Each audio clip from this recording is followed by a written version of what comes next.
মৃত্যুর পর কি সত্যিই কেউ জান্নাতে যায় নাকি সবই কেবল গল্প? বাবা কখনোই এই প্রশ্নটা সিরিয়াসলি ভাবেনি।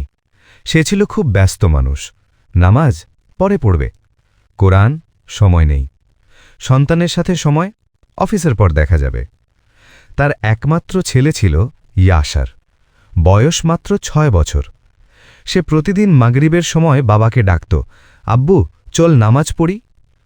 বাবা বলতো, তুমি পড়ো বাবা, আব্বু একটু পরে আসছি। কিন্তু সেই পরে আর কোনো দিন আসেনি।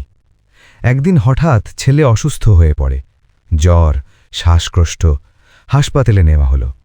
ডাক্তার বলল, আমরা চেষ্টা করছি, দোয়া করুন। সে প্রথমবার আল্লাহর কাছে হাত তুলল, চোখে পানি, গলায় কান্না। কিন্তু খুব দেরি হয়ে গেছে। রাত 2টোর সময় ডাক্তার বলল, সরি, উই লস্ট হিম। তার পৃথিবী থেমে গেল।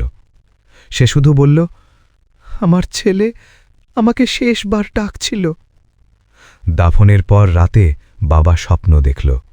সে দেখল এক বিশাল আলো, সুবাস, প্রশান্তি। সেখানে তার ছেলে দাঁড়িয়ে আছে, সাদা পোশাক, মুখে নূরের হাসি। বাবা কাঁদতে কাঁদতে বলল, বাবা তুমি কেমন আছো? ছেলে বলল, আব্বু আমি জান্নাতে আছি। বাবা হতভম্ব, তুমি তো ছোট ছিলে। ছেলে হাসল, আব্বু রাসূল সাল্লাল্লাহু আলাইহি ওয়াসাল্লাম বলেছেন, যে শিশুরা মারা যায় তারা জান্নাতের পাখি।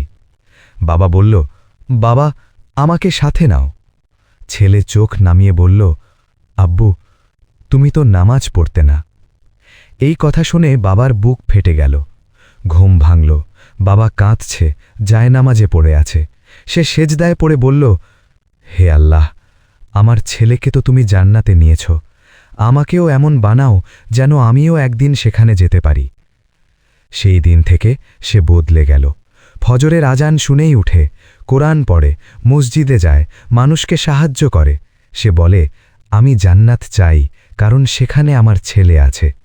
হয়তো আল্লাহ তোমার কাছ থেকে কাউকে নিয়ে নেয়, যাতে তুমি আল্লাহর কাছে ফিরে যাও।